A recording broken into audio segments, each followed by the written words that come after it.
আসসালামু আলাইকুম। আজকের গন্তব্য ১৩০ টাকা দিয়ে ডে ট্রিপ।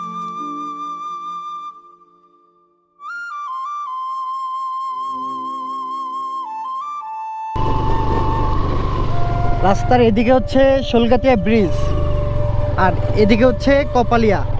আমরা এখন কপালের দিকে রওনা হচ্ছে।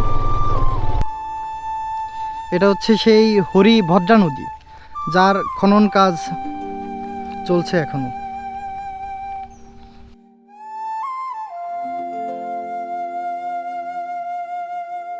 অল্প টাকায় এমন মনোরম পরিবেশ কোথায় পাবেন?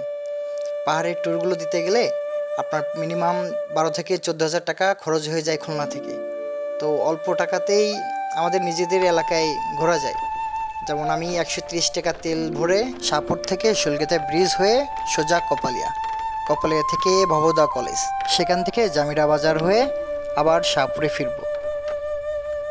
চাচা, এ কি আপনার গাছ এসব?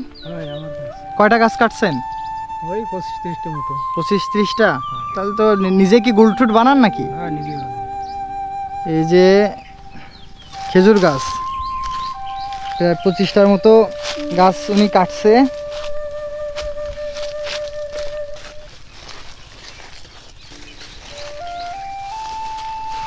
প্রায় সব গাছই কাটা।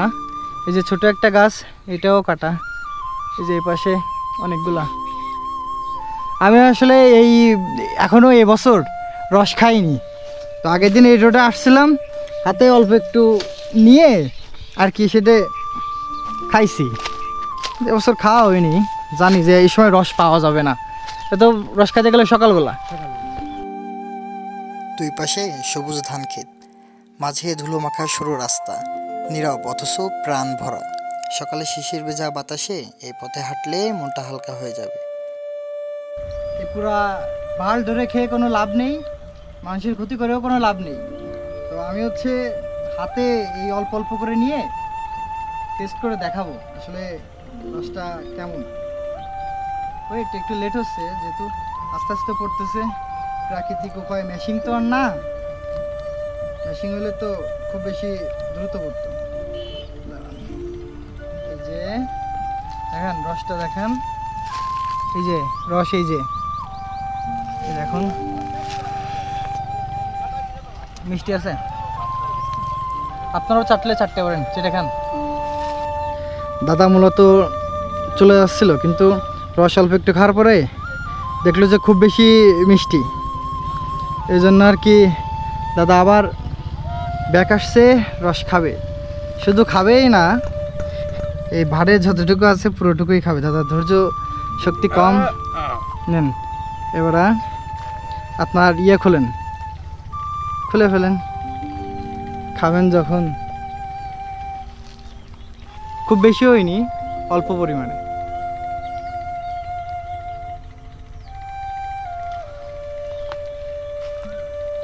কি দাদা, কি মিষ্টি সেই অতিরিক্ত মিষ্টি? বড়ই কার জন্য নিয়ে যাচ্ছ? দাদির জন্য। দাদির জন্য নিয়ে যাচ্ছ? তুমি খাইছো? হ্যাঁ। তুমি খাওনি? দাদির জন্য নিয়ে যাচ্ছ? ও দাদির জন্যে বাসা থেকে ওর বড়ই পারে ওর দাদির জন্য নিয়ে যাচ্ছে। ও দাদি খাবে। তোমার দাদি খাবে? হ্যাঁ। প্রায় মৃত এই হরিভদ্রা নদীর খনন কাজ চলছে। এই নদীগুলো তার আসল রূপ ফেরত পেলে আমাদের বিল ডাকাতেও বেঁচে থাকবে।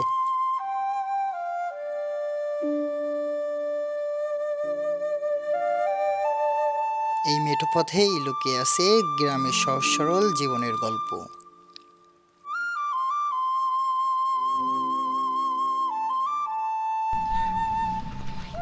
হাঁটতে হাঁটতে আর একটা জিনিস পেয়ে গেলাম, করা যাবে না? আমাকে একজন ভাই ভিডিও করতে নিষেধ করে।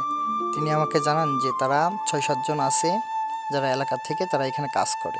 আমি যদি এটা ভিডিও করে পাবলিশ করি তাহলে নাকি তাদের রুজি রুটির সমস্যা হয়ে যাবে। মেঠো পথ শেষ করে আমরা চলে আসি কপালিয়া। কপালিয়া ব্রিজ পার হয়ে ডান হাতের যে রোড, এই রোড ধরে সোজা আমরা চলে আসি ভবদহ কলেজ।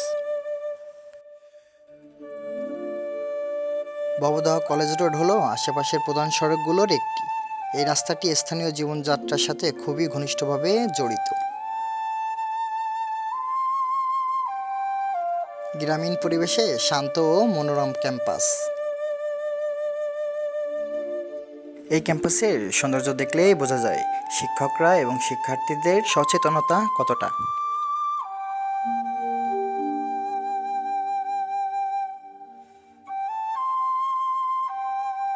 এটা হচ্ছে সেই ভবদা কলেজ, যে কলেজের শিক্ষকরা বান্দরবন যে দুর্ঘটনার শিকার হয়।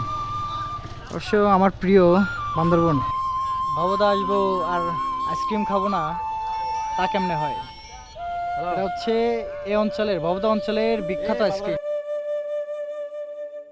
রাস্তাটা অনেক বেশি সুন্দর। আর সময় পেলে অবশ্যই আমার রুট প্ল্যান অনুযায়ী আপনারা এই রোডে ঘুরতে পারেন, অবশ্যই ভালো লাগবে। আজকের মতো ভিডিও এখানেই শেষ করছি।